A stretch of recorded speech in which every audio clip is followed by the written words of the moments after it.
오늘 오후에 하나님 말씀을 보도록 하겠습니다. 디모데전서 2장 4절입니다. 여러분들 잘 아시는 그런 성경 구절입니다. 하나님께서는 모든 사람이 구원을 받고 진리의 지식에 이르기를 원하시느니라. 오늘 설교 제목은 진리의 지식과 영적 성장의 상관관계. 좀 어렵죠? 진리의 지식과 영적 성장의 상관관계, 이런 제목으로 말씀을 전하도록 하겠습니다. 오늘 이 설교는 이제 영적 눈이 이제 뜨지 못한 사람은요, 이해하기가 좀 어려운 설교입니다. 그러나 영적인 눈이 열려있는 사람들은 이 설교를 할 때 많은 부분을 이제 공감하게 될 것입니다. 이 설교를 듣는 모든 청중들이 이제 성령의 역사로 영적인 눈이 뜨는 계기가 되기를 바라는 심정에서 이 설교를 준비했습니다. 영적인 눈이 열리지 아니하면 들어도 무슨 말을 하는지 알아듣지 못할 뿐만 아니라 이제 그 말씀이 마음에 뿌리를 내릴 수가 없어요. 그래서 늘 신앙생활이 공허합니다. 뭔가 허전하고 뭔가 채워지지 않는 느낌이 있을 것입니다. 왜냐하면 말씀을 먹지 못했기 때문입니다. 진정으로 거듭난 사람이라면 누구나 영적 성장을 원합니다. 왜냐하면 하나님께서는 모든 사람이 구원을 받고 진리의 지식에 이르시기를 원하신다고 말씀하셨기 때문입니다. 그렇다면 영적 성장에 있어서 가장 중요한 것이 무엇일까요? 하나님의 말씀이죠. 성경입니다. 그러나 이 구원을 받았다고 해서 성경을 저절로 알게 되는 것이 아니에요. 그래서 성경을 공부하라는 명령이 우리에게 주어져 있습니다. 네가 하나님의 말씀을 올바로 나누어 자신이 하나님 앞에 부끄럽지 않는 인권으로 인정받을 수 있도록 공부하라. 공부를 하라고 했다고 해서 되는 대로 하라는 게 아니고 올바로 나누어서 공부하라고 하셨습니다. 그러면 성경을 어떻게 나누어야 하느냐 이거예요. 성경을 나누어야 하는데 모든 성경은 하나님의 영감으로 주어진 것으로 교리와 책망과 바로잡음과 의로 훈육하기에 유익하다고 했거든요. 왜냐하면 이는 하나님의 사람이 온전하게 되며 모든 선한 일에 철저하게 구비하게 되게 함이라고 말씀하셨습니다. 하나님의 호흡이 있는 성경이에요. 그런데 이 하나님의 호흡이 있는 이 성경에는 교리가 있어요. 그리고 책망도 있습니다. 또 바로잡음도 있습니다. 의로 훈육하는 것도 있습니다. 교리와 책망, 바로잡음, 의로 훈육하는 것, 이거 모두가 다 중요하다 이거예요. 단 하나라도 빠져서는 안 되는 것들입니다. 균형과 조화를 이루어야 합니다. 영적 성장의 과정에는요, 이런 것들이 필요로 하는 것들입니다. 하나님의 사람을 온전하게 하고 또 선한 일을 위해서 철저하게 구비시켜주는 것이 다름 아닌 성경이라는 겁니다. 성경이 하나님의 사람을 온전하게 진리의 지식에 이르게 해줍니다. 이것을 위해서 주어진 명령이 바로 공부하라. 이것이 하나님의 사람들에게 주어진 미션이에요. 그런데 이스라엘은 이것을 완수하지 못했습니다. 그들은 열심을 다해서 일을 했지만 인정받는 사람들이 되질 못했어요. 왜냐하면 자기들의 의를 가지고 하나님의 의를 대신하려고 했기 때문이에요. 그래서 성경은 이렇게 말씀하시죠. 로마서 10장 2절과 3절에 내가 그들에게 대해 증거하노니 그들에게는 하나님께 대한 열성은 있으나 지식을 따라 된 것은 아니니라. 지식을 따라서 안 됐다 이거예요. 왜냐하면 이는 그들이 하나님의 의를 모르고 자기들의 의를 세우려고 함으로써 하나님의 의에 복종치 아니하였습니다. 그 무엇인가 열심을 다해서 하려고 했지만 인정받는 사람이 될 수가 없었어요. 왜냐하면 올바로 행하지 않았기 때문이에요. 이것은 그때나 지금이나 마찬가지예요. 열성을 다해서 하려고 하지만 올바로 행하지 못한다 이거예요. 하나님께 대한 뜨거운 열정을 가지고 주님을 섬기고 있지만 그러니까 섬긴다고 해서 다 되는 게 아니라는 것을 아마 여러분들이 이미 짐작을 했을 겁니다. 자, 이 점을 찾아내는 것이 올바로 성경을 공부하는 겁니다. 어떤 사람은 구원받지 못한 채로 열성만을 앞세우고 또 하나님을 섬겨보겠다고 덤벼드는 사람도 있을 테고 또 어떤 사람은 구원을 받았지만 성경을 어떻게 배워야 하는지도 모른 채로 열심을 내면서 지성이면 감청이라는 그런 심정으로 덤비는 사람들도 있을 겁니다. 한국 교회는 영적 유산이 없어요. 그래서 하나님의 말씀을 올바로 나누는 것이 무슨 의미인지조차도 모르는 그냥 막연한 신앙을 가지고 지금에 이르고 있습니다. 사실상 이 한국 교회는 영적 성장이 불가능한 토양이에요. 그런데 미국은 어떻습니까? 미국은 필라델피아의 교회 시대, 이 시대를 거치면서 많은 영적 유산들이 있고 또 많은 경건의 책들이 있었습니다. 이제 그 책들이 바르게 번역되어서 우리에게 읽혀지면서부터 이제 조금씩 진리의 눈을 뜨는 사람들이 나오는 거예요. 우리 교회도 하나님의 사람들이라는 출판사를 운영하는 박하람 형제와 박혜리 자매가 있죠. 이번에 출간한 책이 마틴 루터의 마지막 날들이라는 책과 또 이전에 출간했던 책이 응답받는 기도의 기쁨이라는 책이 있죠. 자, 이런 책들을 통해서 이제 진리의 눈을 뜨는 사람들이 조금씩 나오는 거예요. 성경을 공부하는 성도는 진리의 말씀을 올바로 나누어서 공부하는 것이 참 중요합니다. 이것이 없이는 믿음의 실행을 올바로 할 수 없는 것입니다. 이때 가장 중요한 것이 뭐냐면 교리예요. 누가 말을 하더라도 같은 법칙으로 말을 해야 하기 때문에 교리가 중요합니다. 여러분, 구원의 교리가 잘못되면 누군 이렇게 구원받는다. 누군 또 저렇게 구원받는다. 그래서 나온 것이 뭡니까? 알미리안주의, 칼빈주의, 캠벨주의, 교단마다, 교파마다 구원의 방법이 다 달라진다. 이것은 가장 기초적인 부분인데도 이것도 안 돼 있으면서도 가장 기초적인 이 부분이 서로 다르면서도 서로 연합하자고. 우리 초교파 운동을 해보자고. 여러분, 그런다고 서로 다른 것이 같아질 수가 있겠습니까? 모두 영적 소경이 되어서 더 많은 영적 소경들을 지옥으로 보내는 일밖에 안 되는 거예요. 그래서 성경 지식은 이렇게 중요한 것입니다. 주님은 자신을 소개할 때 어떻게 하셨죠? 자신을 소개할 때 나는 길이요 진리요 생명이라고. 나로 말미암지 않고는 아버지께로 올 사람이 아무도 없다고 말씀하셨어요. 예수님은 자신을 길과 진리라고만 소개하지 아니하시고 생명이라고 말씀하셨다. 요한복음은요, 생명에 대한 부분이 특히 더 강조되고 있습니다. 그래서 요한복음 10장 10절에는 도둑은 오직 도둑질하고 죽이며 멸망시키려고 오지만 내가 온 것은 양들로 생명을 얻고 생명이다. 더 풍성하게 얻게 하려 합니다. 이 부분이 참 중요합니다. 자, 이 부분을 우리가 어떤 측면에서만 보지 않고 우리가 입체적으로 본다고 해봅시다. 주님은 길과 진리와 생명인데 근데 왜 사람들은 한 가지에만 집착을 하죠? 어떤 사람은 영적인 부분에만 매달려요. 또 어떤 사람은 지식에만 매달립니다. 또 어떤 사람은 은사에만 매달리는 어느 한 부분에만 편향성을 띠고 있다. 왜 이렇게 돼버렸죠? 왜 거기에만 집착을 하고 있죠? 이런 부분이 오늘날 이 교회 시대에, 이 오늘날 교회 사역에 많은 문제점의 원인이 되기도 합니다. 그래서 사람들의 영적 성장이 정상적이지 못해요. 일그러져 있는 거예요. 예수님이 우리에게 생명을 주셨다. 그 생명이 뭐냐면 주님 자신이다.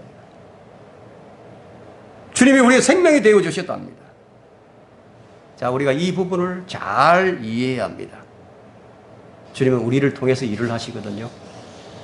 이제 우리는 그분의 몸의 지체예요. 우리는 주님께서 쓰실 수 있는 도구, 즉 일꾼들이에요. 주님이 쓰실 수 있는 일꾼. 그래서 주님은 아무나 쓰는 게 아니거든요. 쓰실 수 있는 합당한 도구가 되어 있어야 하나님 쓰신다. 그래서 우리는 온전한 사람이 되도록 진리 지식에 이르러야 하는 거예요. 생명이신 주님이 우리 안에 계십니다. 생명은 뭐가 필요하죠? 살아있는 사람은 뭔가 먹어야 된다 이거예요. 살아있는 사람은 뭔가 먹어야 된다 이거예요. 어디 영적인 양식을 먹고 생명의 양식을 먹어야 된다. 그리고 올바른 교육을 받았다면 올바르게 자라나게 되어 있습니다. 또 이 생명은 생명이 있기 때문에 또 다른 생명을 낳죠. 계속해서 이 생명은 재생산되어 갑니다. 하지만 우리 스스로는 생명을 낳을 수 있는 능력이 전혀 없습니다. 생명이 누구라고요? 예수 그리스도십니다. 우리 안에 계신 그리스도께서 이러한 역사를 이루시게 되는 것인데, 그럼에도 계속해서 죽은 행실만 내놓는 것은 결국 우리 안에서 생명의 역사가 차단되어 있다는 것을, 그것을 입증하는 것밖에 안 되는 것이죠. 요한복음 6장 33절에서는요. 이는 하나님의 빵은 하늘에서 내려와 세상에 생명을 주는 분이기 때문이라. 무엇이 아니라 어떤 분이에요. 누구예요? 이 생명에는 쉼이 있고, 이 생명에는 만족이 있고, 이 생명에는 평안이 있고, 기쁨이 있고, 자유가 있어요. 진리의 지식이라는 측면에서만 보자면 어떤 지적 이해, 논리적인 설명이나 지적인 동의, 지식적인 호기심의 충동으로만 생각할 수 있지만 그렇지가 않아요. 성경에서 이것은 어떻게 되는 것이냐 하면 또 저것은 또 어떻게 되는 것이냐, 이런 호기심이 있죠. 이건 어떻게 될까? 저건 어떻게 될까? 이런 교리적 호기심에만 너무 이 자극을 받게 되면 편향성을 띈다. 그렇게 되면 가장 중요한 예수 그리스도의 자체, 생명이신 그분과의 관계를 놓쳐버리는 그러한 경우가 발생해 버립니다. 그렇게 되면 공부하는 부분도 역시 편향성을 띌 수밖에 없어요. 성경에는 흥미로운 부분들이 많이 있습니다. 우리 호기심을 끌 수 있는 그런 말씀들이 많이 들어있어요. 그러나 그 흥미로운 부분이 영적인 성장에서 제기되는 어떤 필요보다도 더 강하지는 않다는 얘기예요. 영적인 필요가 더 우선적인 것이지 지식욕을 채우는 그런 부분들은 늘 우리에게 필요한 거 아니다 이거예요. 가끔 그런 것을 통해서 말씀의 유익을 얻을 수 있는 것은 사실입니다. 아, 내가 이 부분에 있어서 좀 무지했었구나. 내가 이게 잘 모르는 부분이 있었구나. 내가 좀 많이 게을러 있었구나. 야, 말씀을 좀 더 깊이 공부하고 주님과 더 깊은 교제를 해야겠다. 이런 도전을 받을 수 있다. 그래서 뭐가 달라졌습니까? 달라진 게 뭐죠? 달라져야 되잖아요. 그것을 알게 되어서 무슨 유익이 있어야죠. 다른 성도들에게 유익을 줄 수 있어야죠. 교회에 어떤 유익이 있었는지 사실 아무것도 없어요. nothing. 아무것도 없어요. 오히려 그것이 해가 될 수 있다. 그것은 좀 혼적으로 좀 즐긴 것에 불과합니다. 이 혼적이라는 것은 지적인 호기심이 있어요. 지적인 욕구, 그런 게 있어요. 인간의 욕망은 끝이 없습니다. 지식에 대한 욕망은 엄밀하게 말하면 본성에 충실하는 거예요. 자기 본성에. 그 많이 알게 된다고 하는 것은 어떻게 보면 이성이 밝아진다는 것인데 영적인 어둠으로 더 깊이 들어가고 있는 거예요. 생명에 관한 부분은 요한복음에서 가장 많이 발견할 수 있습니다. 먼저 지식과 생명의 관계를 말씀드리고 나서 지식과 사랑에 대한 관계를 확인을 해보고 우리는 이 부분에서 얼마나 큰 괴리감을 가지고 있는지를 확인해 보도록 하겠습니다. 진리의 지식과 영적 성장의 상관관계, 첫 번째는 생명에는 만족이 있습니다. 주님께서 요한복음 6장 48절에서 나는 그 생명의 빵이라고 말씀하셨어요. 먹는 거예요.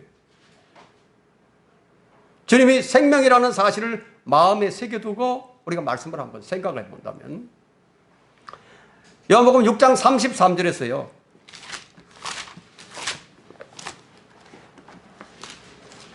요한복음 6장 33절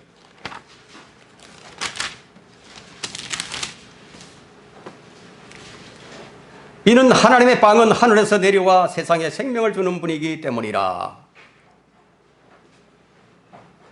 예수님 빵이에요. 예, 생명입니다. 그럼 우리가 먹어야죠. 그리고 계속 배불러야죠. 그래야 만족을 하죠. 마시고 마셔서 이제 갈증을 해소해야 된다 이거예요. 이 생명의 셈이니까. 인생의 문제가 해결을 받아야 하고, 근데 이걸 먹지 않고 지식적으로만 취하게 되면 결코 이런 만족을 얻을 수가 없는 거예요. 진리의 말씀이 양식이 되지 못한 거죠. 구경만 했거나 아니면 연구만 했거나. 여러분, 사과를 가지고 우리 사람들이요 연구를 할 수 있어요. 안 먹고도요 열심히 연구를 합니다. 연구를 해서 성분 분석 다 해내고요, 어떻게 심고 어떻게 키우고 어떻게 수확을 거두고 뭐 다 할 수 있어요. 안 먹고도 얼마든지 할 수 있다 이거예요. 그 양식이 되지 못한 것이다. 아니면 먹었는데 이 소화기관에 어떤 문제가 발생했어요.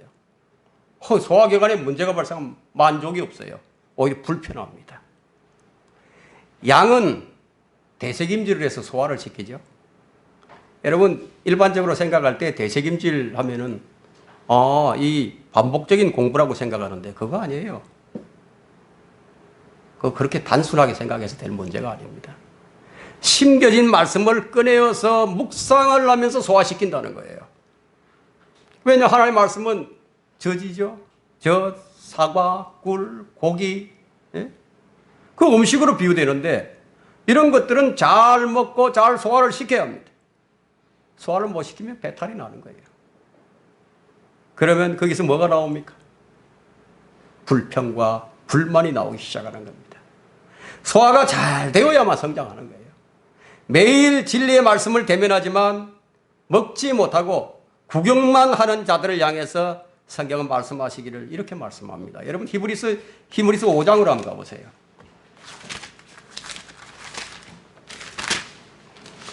히브리서 5장 12절을 보면, 그때로 보면 너희가 마땅히 선생들이 되어져야 할 터인데 이제 다시 하나님의 말씀에 기초 올리더니 무엇인지를 누군가가 너희에게 가르쳐줘야 하니 젖이 필요한 사람들이지 단단한 음식을 필요로 하는 사람들이 되지 못하는도다.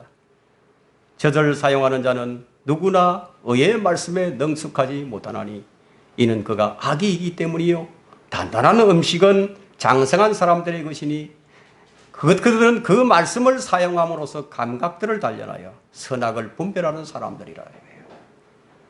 예? 구경만 하다 보니까 잘하지 못했어요. 어린아이로 있는 거예요.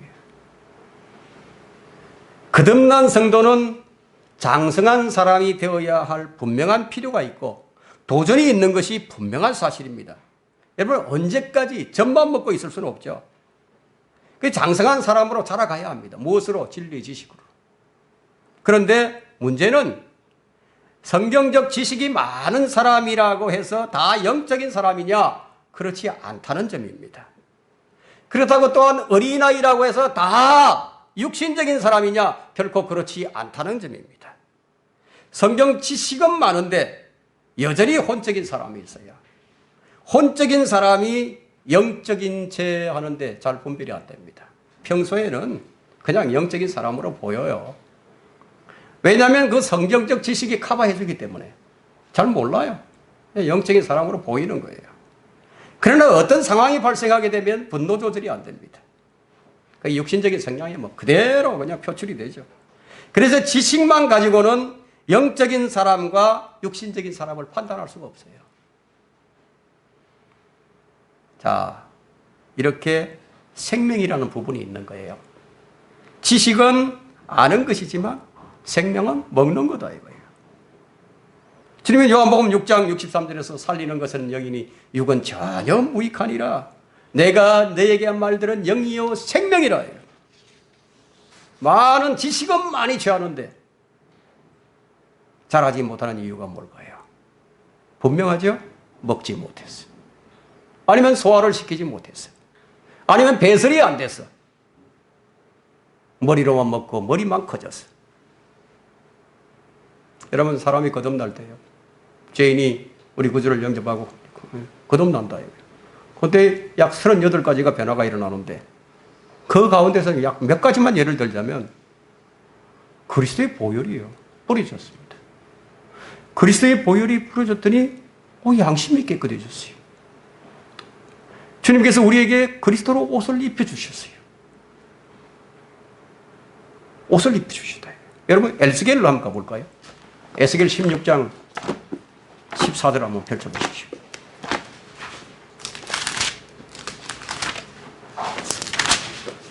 (16장 14절이요)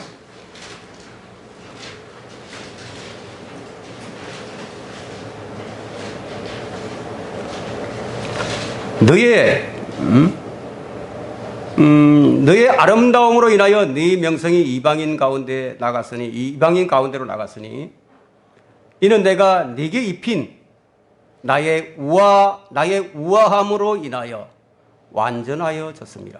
주 하나님이 말하노라. 이걸 입혀주셨어요. 내가 네게 입힌 나의 우아함으로 인하여 완전하여졌습니다. 아무리 마음이 더럽더라도, 아무리 그 말씨가 좀 고상하지 못하더라도 주 예수 그리스도께서 우리의 죄들을 위하여 죽으셨고 나에게 영생을 주시기 위해서 부활하셨다는 사실을 이제 그가 알게 되고 그분을 믿게 될 때 그의 모든 추함과 또 더러움과 비속한 모습들이요, 단 30초도 30분도 안 돼가지고 다 사라져 버린다 이거예요. 그는 주님의 완전한 우아함으로 옷을 입게 되는 겁니다. 정말로 거듭난 그리스도인이라면 그렇다 이거예요.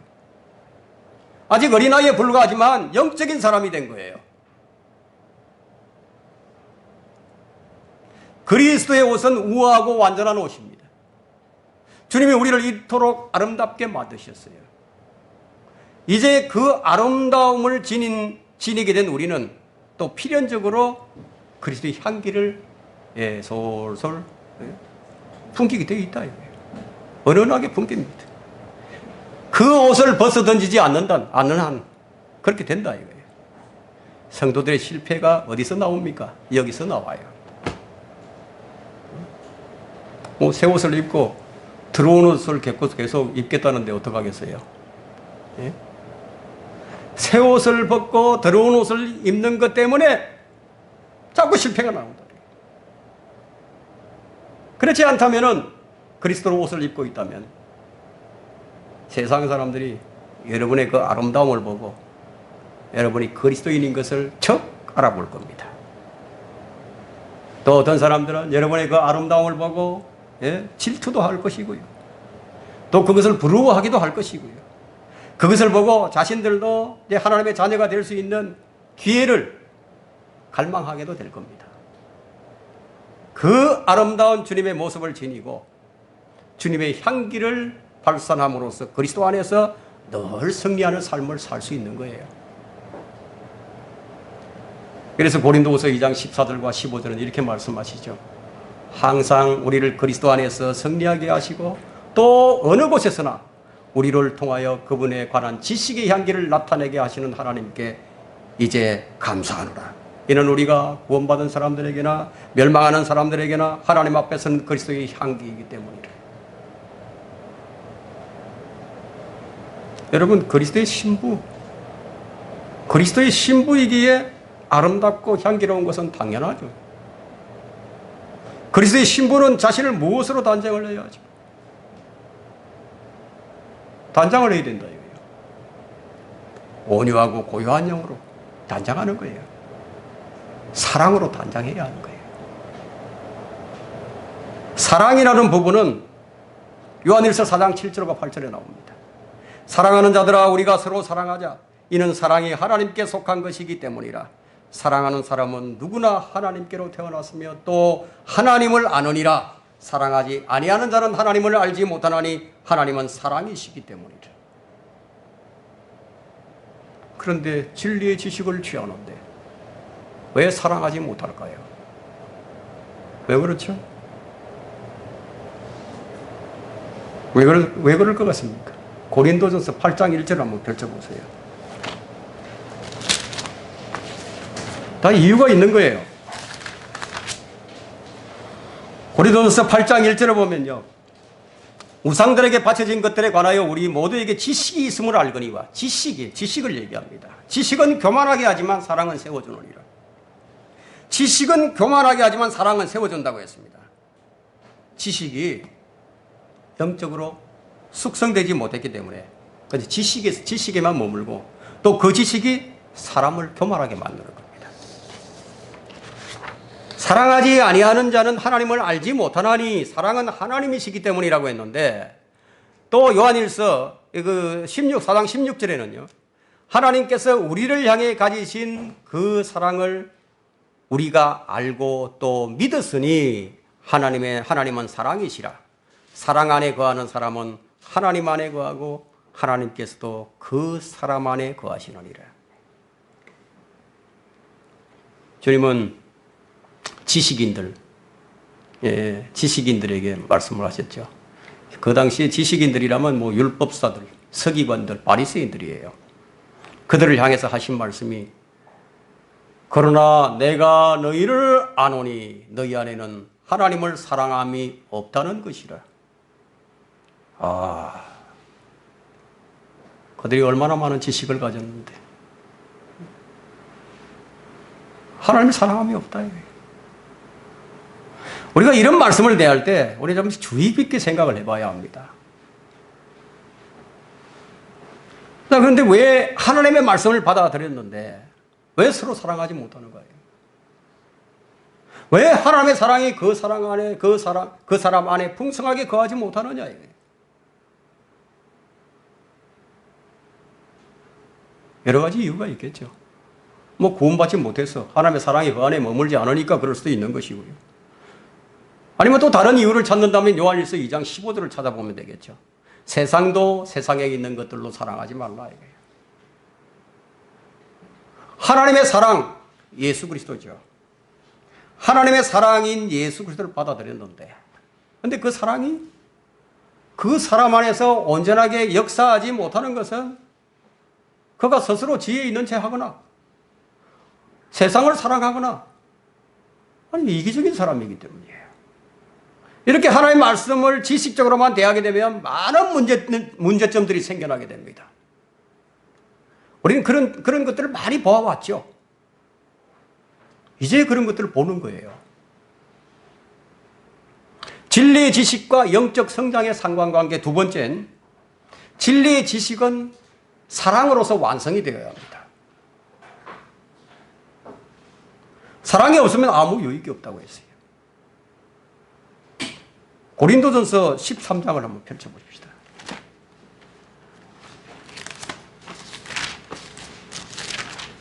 고린도전서 13장에 1절에 내가 사람들과 천사들의 방언들로 말을 한다 해도 사랑이 없으면 소리내는 노시나 시끄러운 꽹과리가 되고. 자, 이 말씀은 너희는 최상의 은사를 열망하라고 말씀하셨는데 근데 사랑이 없으면 사랑이 없다. 2절 보시면 2절에 내가 예언하는 은사가 있어 모든 신비와 모든 지식을 알고. 자, 예국어에 능통하다 이거예요. 방언한다 이거죠.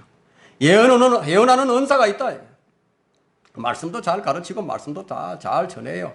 그래서 모든 신비도 다 합니다. 7 신비, 7 부활, 침례들과 안수함, 영원한 심판, 휴거, 대환란, 천년왕국, 영원세계 이런 교리적인 지식 다 한다 이거예요.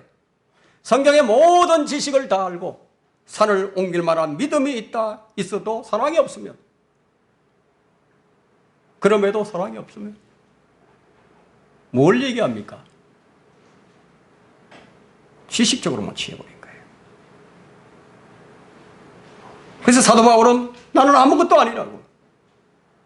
사도 바울은 지금 자신에게 이 진리를 적용시키고 있는 중이에요. 3절에 또 내가 모든 소유를 주어 가난한 사람을 먹이고 내 몸을 불사르게 내어준다 해도 사랑이 없으면 내게 아무 유익이 없느니라. 여러분, 이런 일들이요, 얼마든지 있을 수 있다는 거예요. 신비와 지식을 알 수 있고요, 믿음의 역사 가운데서 능력을 행할 수도 있어요. 여러분, 육신적인 고린도 교회 성도들에게 성령의 역사가 가장 많았어요. 그들이 은사가 많았어요. 그것을 생각한다면 이해가 될 겁니다. 예? 믿음의 역사 가운데 능력을 행할 수도 있고, 그렇지만 사랑이 없으면 아무 유익이 없느니라. 계명의 목적대로 순수한 마음과 선한 양심과 가식 없는 믿음에서 나오는 사랑, 이것이 아니라면 아무 유익이 없다. 물론 다른 사람에게 은혜를 끼칠 수 있겠죠. 그런데 내게는 아무런 유익이 없다. 그래서 심판석 앞에서 받을 게 아무것도 없어요. 꽝이 꽝. 사랑으로 하는 일이 아니라면 다 공허하다는 겁니다. 그래서 고린도전서 13장에는 사랑의 항목이 15가지가 나와요. 4절에서 7절까지 나오는데요.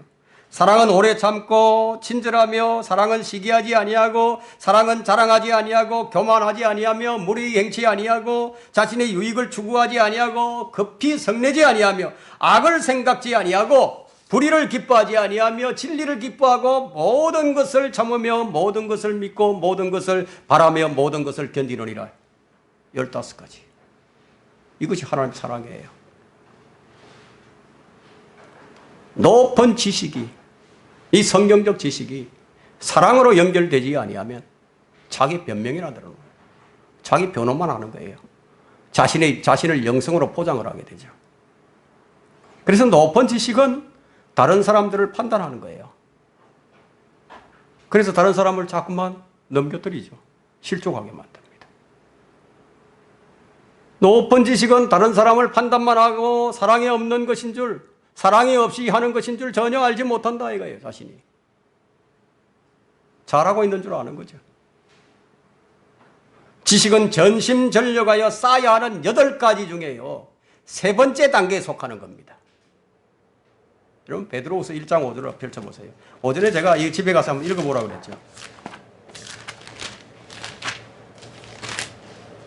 베드로후서 1장 5절에요.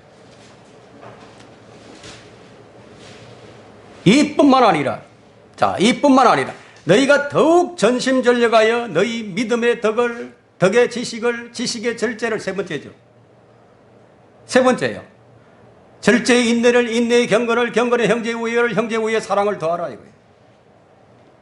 자, 믿음에서 시작해서 3번째 단계. 그럼 지식, 이 지식 위에다가 참 많은 것들을 쌓아 올려야 됩니다. 예? 그 완성된 게 뭐일까요?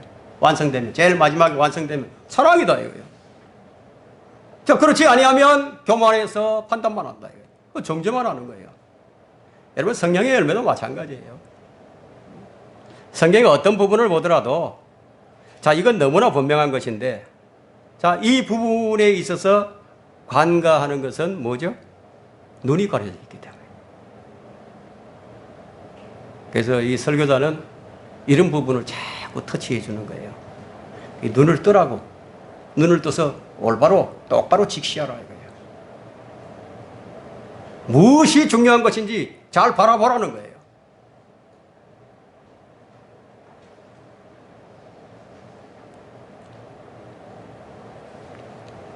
왜냐하면 나는 진리의 지식을 붙들고 있다는 그 한 가지 신념이 너무 강하기 때문에, 나는 진리의 지식을 쌓고 있다는 그 신념이 너무 강하기 때문에 다른 것들이 안 보인다.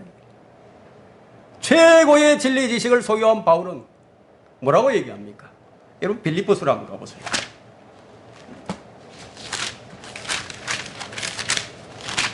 빌립보서 3장 13절 한번 보십시오. 형제들아 하고 뭐 얘기하죠? 형제들아, 나는 내가 붙잡은 것으로 여기지 아니하노라. 붙잡은 것으로 여기지 않는다.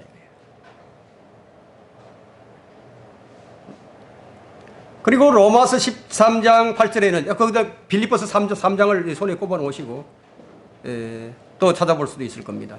서로 사랑하는 것 외에는 아무에게도 어떤 빚도 지지 말라. 다른 사람을 사랑하는 것은 율법을 이룬 것이니라. 그리고 로마서 13장 10절에도 사랑은 자기 이웃의 악을 행하지 아니하느니라. 그러므로 사랑은 율법의 완성이니라. 이게 바울의 권면이에요. 그 진리의 지식의 완성이 뭐죠? 사랑이다 이거예요. 진리의 지식이 사랑으로 연결되어 있는 거예요.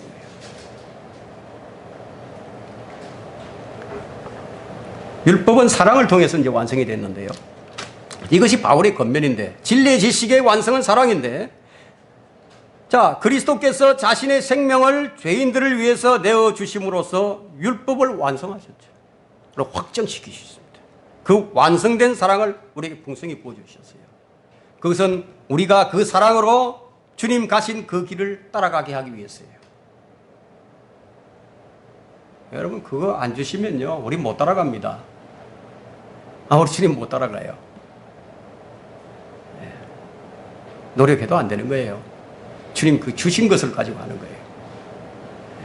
사랑의 실천은 나의 영광을 구하는 삶을 살지 아니하고 다른 죄인들을 구원하기 위해서, 다른 성도들을 섬기기 위해서 주님이 지고 가신 그 십자가를 지고 가겠다는 그 고백을 통해서 사랑을 실천하는 거예요.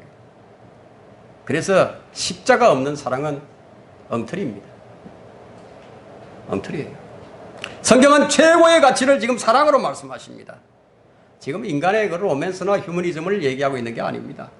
사랑의 가장 큰 실천은 예수님께서 자신을 몸값으로 내어주신 겁니다. 그것이 없다면 그 사랑은 조작된 사랑이에요. 조작된 사랑은 결코 사랑의 열매를 맺지 못합니다. 물론 뭐 자선이나 구제를 하지 말라는 건 아니에요. 해야 합니다. 이것도 필요한 부분입니다. 그런데 문제는 그것을 가지고 하나님의 사랑을 대신하려고 하는 거예요. 이것이 위선이죠.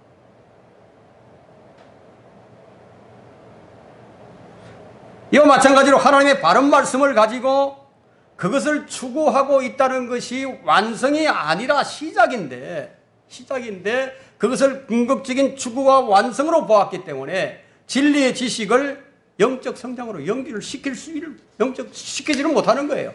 성장시켜야 되는데, 연결시켜야 되는데 그게 안 된다 이거예요.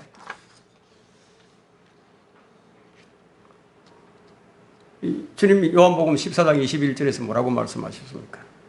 나의 계명들을 가지고 그것들을 지키는 사람은 나를 사랑하는 사람이니 나를 사랑하는 사람은 내 아버지의 사랑을 받으리라. 또 나도 그를 사랑하여 그 사람에게 나 자신을 나타내리라. 주님을 사랑하는 사람은 계명을 소유한 자들이에요. 계명을 소유하고 있어요. 마음에 탁 심어놓고 안 뺏기는 거예요. 누가 와서 뺏으러 가도 안 빠지도록 딱 박아놓은 겁니다. 그 요한복음 14장 23절과 24절에 예수께서 대답하여 그에게 말씀하시기를 나를 사랑하는 사람은 내 말을 지키리니 그러면 내 아버지께서 그를 사랑하실 것이며 또 우리도 그에게 와서 우리의 거처를 그와 함께 정하리라. 나를 사랑하지 않는 자는 나의 말을 지키지 아니하느니라. 너희가 듣는 말은 내 말이 아니요 나를 보내신 아버지의 말씀이니라. 자, 이번에는 좀 역으로 나를 사랑하지 않는 사람을 얘기하고 있죠. 전반부에는 사랑하는 사람, 후반부에는 사랑하지 않는 사람. 우리가 바른 성경을 가지고 있어요. 자, 진리의 지식으로 섭렵했습니다. 문제는 그것을 내 안에서 얼마나 소화시키고 실천하고 있는가. 이 부분은 주님과 내가 어떤 교제를 나누고 있느냐 이거예요. 어떤 교제를 하고 있느냐 이거예요. 그분과의 어떤 생명의 교제를 나누고 있고 또 그분의 생명을 어떻게 내가 누리고 있고 또 그분과의 사랑을 어떻게 나누고 있느냐는 거죠. 주님과의 사랑의 교제에 빠졌던 여인들을 한번 보세요. 그들에게 돌이킴이라는 게 있었어요? 없었어요. 그들은 돌이키지 않았어요. 제자들은 돌이켰어요. 그러나 그분과의 사랑을 나눌 줄 알았던 여인들은 결코 그런 적이 없습니다. 그런데 그 사랑에서 시선을 한번 돌리게 되면 어떻게 되느냐 이게. 그때부터 이제 문제투성이가 됩니다. 그때부터 오늘 오전 성경 공부한 것처럼 다른 사람의 허물이 보이기 시작하는 거예요. 그 영적 불만이 있을 수밖에 없죠. 마치 극단적 비평가가 돼버리는 거예요. 물론 허물이 없다는 건 아니에요. 다 허물이 있습니다. 그것을 감싸 안고 덮어주는 것이죠. 상대방이 변화되기를 인내하고 기다려주는 거예요. 그 이전에 우리가 무엇을 발견해야 하느냐. 내가 먼저 변화되어야 한다는 거죠. 이걸 깨달아야죠. 내가 먼저 변화되어야 된다. 이것이 주의 사랑이 강권하는 십자가의 현장을 발견하는 겁니다. 나 같은 죄인을 구원해 주셨는데, 정말 비참한 나를 구원해 주셨는데 다른 사람의 문제가 그 허물이 문제로 보이겠어요? 나 같은 죄인도 그게 문제가 안 되겠죠. 그리스도의 사랑 안에서 그 풍성함을 체험하는 사람은요, 주님과의 관계를 계속 유지해 나갑니다. 거기서 떨어질까 봐 자신을 채찍질하면서 내가 이거 좀 잘못했구나. 돌이켜야지. 주님과 교제를 계속 유지해 나가는 거예요. 그런데 그 관계를 무엇으로 맺으려고 하느냐? 지식으로 맺으려고 하니까 늘 그 지식을 가지고 다른 사람을 판단한다. 그래서 자신의 문제는 말씀으로 판단을 받지 못하게 됩니다. 여러분, 이렇게 보면 지식과 사랑은 별개의 문제죠. 그죠? 그래서 성경은 너희 가운데 현명하고 지식을 갖춘 자가 누구냐? 야고보서 3장 13절에 말씀하죠. 너희 가운데 현명하고 지식을 갖춘 자가 누구냐? 여러분, 질문하는 거예요. 성경이. 진리의 지식을 갖춘 자가 어떤 자인지 설명을 해주죠. 그는 선한 행실을 통하여 지혜의 온유함으로 자신의 행함을 나타내 보일지니라. 지식을 어떻게 사용하는지를 말하고 있죠. 주님은 계명을 지키는 것을 주님을 사랑하는 것으로 아주 극찬하십니다. 극찬하신다. 계명을 지키는 것이 나를 사랑하는 주님의 말씀이잖아요. 그 말씀을 내가 내 마음에 간직하려고 한다. 극찬해 주시죠. 그 말씀을 가지고 내가 실행을 한다. 높이 평가해 주십니다. 그러나 때로는 계명을 지키는 것도 주님을 사랑하는 것과 별개일 수도 있습니다. 그 계명을 붙들고 표면적으로는 지키고 있으나 내 안에서는 영적 공허함이 가득한 그런 경우가 얼마든지 있을 수 있습니다. 주를 사랑하는 것과 주의 일에 대한 영적 분별, 주의 일을 함에 있어서 그것이 나의 만족을 위한 것이 아닌지 생각해 봐야 된다. 마음의 동기예요. 나의 영광과 나의 자랑을 위해서 주님을 섬기는 것은 아닌지. 왜냐하면 육신의 섬김으로 행한 모든 일들은 그에 대한 이해가 얽혀 있어요. 여러분, 이해 타산이라는 게 무서운 거예요. 잘 얽히고 설켜 있어요.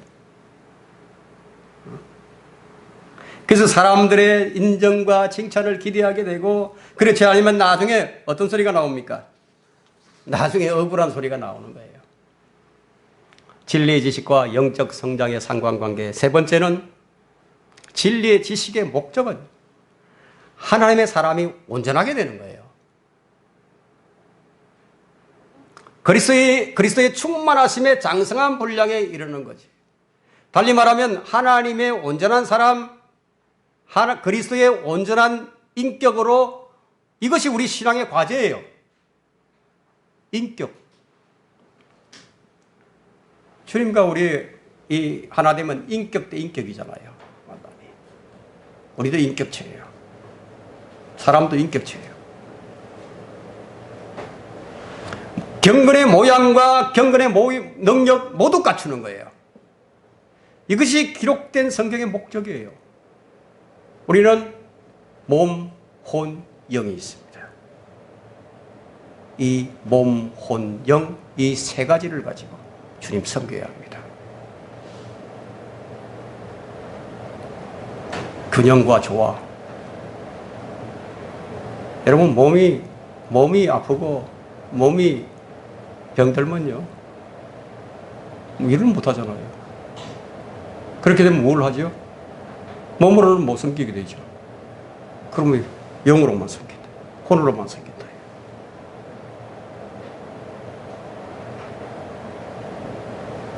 여러분, 몸 관리도 잘 하십시오.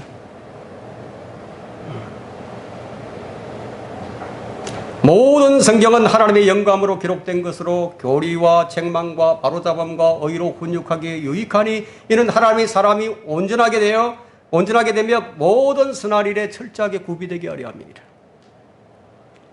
하나님의 사람이 온전하게 되는 것은 하나님의 말씀의 역사를 통해서만 가능한 거예요. 말씀이 살아있잖아요. 말씀이 역사를 합니다. 어떤 사람에게는 그 말씀이 역사를 안 해요.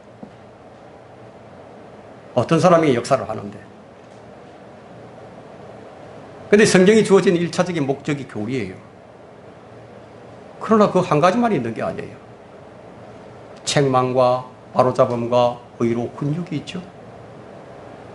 지적인 설교는요, 설교자가 열심히 공부한 학습 효과예요. 그거 별거 아니에요. 열심히 공부해서 나오는 지적인 설교. 살아서 움직여요. 생명이 있어야 돼요. 학습 효과에 의해서 얼마든지 할 수 있다 이거예요. 여기에 성령의 역사가 있어야 하지만 그렇지 않을 수도 있기 때문이에요. 예언에 관한 부분은 지적 호기심을 충족시키기에 충분한데, 물론 우리가 예언에 대해서 다 알아야 하지만 미래의 사건에 대해서 잘 알고 있어야 하지만 그것을 우리가 현실에 적용시킬 수 없다면 역시 공허해 질 수밖에 없죠. 반면에 영적인 설교는 어디서 나옵니까? 주님과 교제예요. 제 말씀을 묵상한다 이거예요. 주님과의 교제와 묵상에 대한 소산물이다 이거예요. 사역자가 계속 지식적인 설교를 한다는 것은 뭐냐면, 저 설교자가 지금 주님과의 어떤 영적 이 교제가 지금 아주 단절되어 있거나 아마 공고함에 처해 있는구나. 아니, 영적인 풍성함을 지금 못 누리는 설교자구나. 주님께 얻은 어떤 영적 양식이 있어요. 주님께 얻은 어떤 영적 생명이, 그런 부분이 있다면은 그것들이 설교 가운데서 제시가 돼요. 그래서 주님과의 관계를 자꾸 터치해 주는 거예요. 그 영적인 부분들을 터치해 줄 수 있을 텐데, 그렇지 못하면 계속 논리와 이성에 대해서만, 지식만 제시하는 그것은요, 그 사역자가 아직 영적 경험이 풍성하지 못하는 증거입니다. 그래서 지식적인 설교는 말하자면 혼에 대한 호소예요. 머리로 이해하고 지적 동의만 하면 그만인 거예요. 그래서 지식적으로는 자라가고 그 교회가 복음을 증거하고 능력을 얻을 수 있고 겉으로 보기에는 규모도 커지고 교회가 성장하는 것으로 보일 수 있어요. 사람들이 와서 지식을 흡수하는 것은 매우 빠르거든요. 공부하면 되니까요. 그런데 거기에만 머물렀기 때문에 문제가 되는 것이다 이거예요. 영적인 설교는 속 사람에게 호소하는 것이에요. 그래서 청중의 영적 반응을 이끌어내는 겁니다. 지식은 아는 것이지만 생명은 먹는 것이다 이거예요. 누리는 것이고 능력으로 나타나는 것이다 이거예요. 이러한 영적인 실체가 있느냐는 겁니다. 여기에서 혼적인 설교와 영적인 설교, 이 육신적인 교회와 영적인 교회로 나누어지게 되는 것이다 이거예요. 많은 부분에서 지식적으로만 채워져 있기 때문에 이 지식은 영적으로 성장할 수 있는 무한한 가능성과 또 잠재력을 가지고 있으면서도 이것이 제대로 영적 역할이 되지 못하고 그냥 지식 속에 갇혀버리고 마는 거예요. 여러분, 자신을 지식 속에 가두지 마세요. 이 인간의 이 고정관념, 이 인간의 이 생각의 틀은요, 이것이 한번 잘못 빠져서 그것이 신념으로 자리 잡게 되면 거기서 못 빠져나와요. 자신의 관념 속에 그냥 갇혀버리는 거예요. 그 영적 설교는 영적인 실체, 구체적인 행동을 요구합니다. 경험적인 영적 지식을 다루기 때문에 이런 부분에서 많은 차이가 생깁니다. 영적 깊이가 다르기 때문에 이런 부분을 서로 공유하기가 참 어렵죠. 또 이해하지 못하는 일이 생기기도 하고, 또 어떤 설교는 이해가 잘 안 된다거나, 그래서 청중들이 영적인 눈과 영적인 귀가 열려야 하는 겁니다. 주님께서 아주 쉽게 풀어서 말씀을 해주셨는데, 근데 듣는 청중들은 그 의미를 알지 못했어요. 주님께서 말씀하시는 것을 받아먹지 못하는 겁니다. 그래서 영적 반응을 하지 못하고 계속적으로 육신적인 반응을 할 수밖에 없는 것입니다. 여러분, 이게 성별이라는 것도요, 영적인 성별이 있고 육신적인 성별이 있는 거예요. 거의 육신적인 성별이라는 것은요, 그런 겁니다. 우리가 이성적으로 생각하죠. 도덕적으로, 상식적으로 생각해 볼 때. 우리 육신이 얼마든지 그걸 생각할 수 있죠. 그것을 가지고 판단하고 분리했다. 그건 육신적인 분열이죠. 그 이면에 뭐가 있느냐, 이거예요. 그 일들 배후에 왜 그 원인이 무엇 때문에 일어나는 것이냐, 이거예요.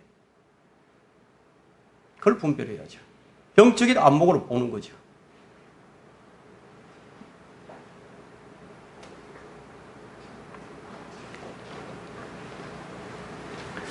지적인 요구, 호기심을 충족시키는 예언적 교리에는 참 잘 반응을 하는데요. 사람들이 책망하는 것, 또 바로잡는 것, 의로 훈육하는 것, 이런 건전한 교리들은 전혀 그 사람에게 별로 영향을 못 미칩니다.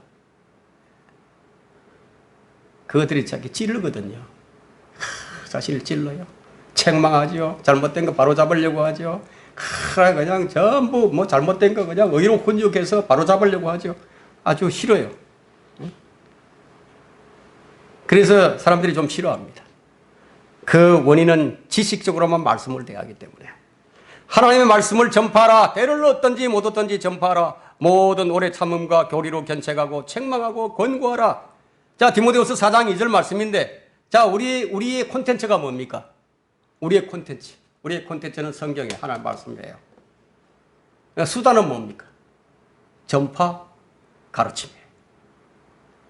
그 수단이 모든 오래 참음과 교리로 견책하고 책망하고 공부하는 이 부분인데, 바른 말씀이 없이 우리가 어떻게 이 사역을 할 수 있겠어요?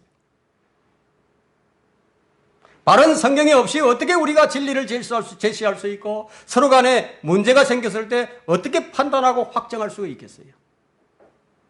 말씀 외에는 없어요.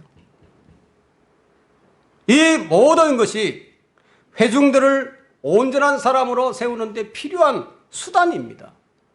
때로는 사랑과 권면이 필요하고 때로는 인내가 필요하죠. 자기가 지닌 진리의 지식을 어떻게 어디로 연결시키게 되느냐예요. 여러분, 그래서 성경에는 말씀을 뭐하고 결합시키라고 그랬죠? 믿음으로 결합하는 거예요. 그래야 먹는 거예요. 여러분, 이걸 좀 아셨으면 좋겠습니다. 말씀을 정리하겠습니다. 진리의 지식과 영적 성장의 상관관계는 생각을 새롭게 하여 변화를 받지 아니하면 영적 성장은 요원할 수밖에 없습니다. 생각을 새롭게 해라. 너희는 세상과 일치하지 말고 마음을 새롭게 하여, 여기 마음이라고 했는데 마인드예요. 생각입니다. 생각을 새롭게 함으로써 변화를 받아 하나님의 선하시고 기뻐하시고 온전한 뜻이 무엇인지 입증하도록 하라. 생각을 새롭게 하지 않으면 안 됩니다. 주님께서 우리에게 건전한 생각의 영을 주셨어요. 생각을 새롭게 한다는 것은 주님께서 주신 건전한 생각의 영, 그리스도의 생각으로 새롭게 되라는 말입니다. 이렇게 될 때 변화를 받게 됩니다. 이것이 아니면 아무리 몸부림을 치고 지식을 쌓아도 변화는 그냥 머리만 커져서 교만해질 뿐입니다. 여러분, 왜 사랑하지 못합니까? 왜 실족시킵니까? 왜 넘어집니까? 문제는 여기에 달려 있습니다. 나의 생각이 아니라 그리스도의 생각으로 갈아타라 이거예요. 우리는 이미 그리스도의 생각을 가졌느니라 하고 고린도전서 2장 16절에 말씀합니다. 과거 시제예요. 가졌다 이거예요. 얼마든지 갈아탈 수 있다 이거 우리는 지금. 이것은 마치 우리가 늘 아침에 일어나서 옷을 입는 것처럼 그리스도의 생각으로 새롭게 되어야 하는 것이다. 이것이 성령의 역사인데 이런 것들이 뒷받침되지 않는다면 교회는 껍데기만 남는 거예요. 모양만 있고 능력이 없다는 겁니다. 그러니까 이런 많이 하는데 이런 말이 하는데 눈에 드러나는 게 뭔가 되는 것 같은데 보이는 게 있으니까요. 근데 마음은 늘 공허하고 뭔가 채워지지 않는 이 생명의 풍성함 이런 얘기하게 되면 남의 얘기하는 줄 안다 이게요. 이런 것이 바로 허공을 치는 공허한 사역입니다. 수년 동안 사역을 했는데요. 성도가 변화도 안 되고 영적 성장이 안 되는 이유는 사역자와 성도 개개인의 책임이에요. 주님과의 깊은 영적 교제를 게을리한 그런 원인이 있습니다. 진리의 지식을 지금 말하고 있는데 진리의 지식은 예수 그리스도십니다. 성경적 지식은 있는데 예수 그리스도에 대해서는 지식적으로는 아는데 공부했으니까 알죠. 아는데 이거 관계가 잘못되어 있어요. 관계가 잘못되어 있다. 그 이론적으로는 아는데 관계성은 없어. 예를 들자면은 자 우리나라 대통령 누구인지 다 안다 이거예요. 알지만 그분과의 개인적인 관계가 있느냐 하는 거예요. 자 구원받은 사람은 구원받는 순간에 예수 그리스도와 인격적 관계가 한번 형성이 됩니다. 그런데 그것으로 끝이. 그 다음 지 마음대로 살아버린다. 그분과의 지속적인 교제가 안 일어납니다. 그래서 베드로후서 1장은 주를 아는 지식을 통해서 얻는 것들을 지금 강조하고 있는데요. 지식을 통해 얻어야 할 것들을 얻지 못하고 교만만 얻으니까 여러분 거기서 무엇이 나오겠습니까? 정상적인 그리스도인이 될 수 없는 것이죠. 그래서 베드로후서 1장 4절에는 하나님의 본성에 동참하는 자가 되게 하려 하십니다. 왜냐하면 우리 안에는 두 본성이 있거든요. 옛 본성과 새로운 본성이 있어요. 그래서 생각을 새롭게 해서 우리가 하나님의 본성에 동참하는 이 길 외에는요, 변화를 이끌어낼 수 있는 길이 전혀 없습니다. 우리가 어떻게 하면 하나님의 본성에 동참하고 우리가 성화되어 가느냐. 우리가 영화의 단계까지는요, 우리가 지금 이룰 수 없어요. 그 영화의 단계는 주님이 이제 재림하셔서 우리를 부르실 때 그때 이제 영화 단계로 올라가는 것이지. 자, 그렇지만 우리는 지금 어떻게 하면 주님을 나타내며 그분에 관한 지식의 향기를 발할 수 있을까? 지금 우리는 하나님의 아들들이 되었고 이제 우리는 그분의 얼굴을 그분 그대로 볼 것이고 이 썩을 몸이 썩지 않은 몸을 입고 이 죽을 몸이 죽지 않은 몸을 입고 온전한 그리스도의 부활의 몸처럼 영원히 살 수 있는 특권을 누리게 될 터인데 그 전에 우리 속사람이 얼마만큼 성장하느냐. 우리 안에 그리스도가 얼마만큼 형성되어 가느냐. 이것이 우리 신앙이 추구하는 이 목표점이 되어야 할 것입니다.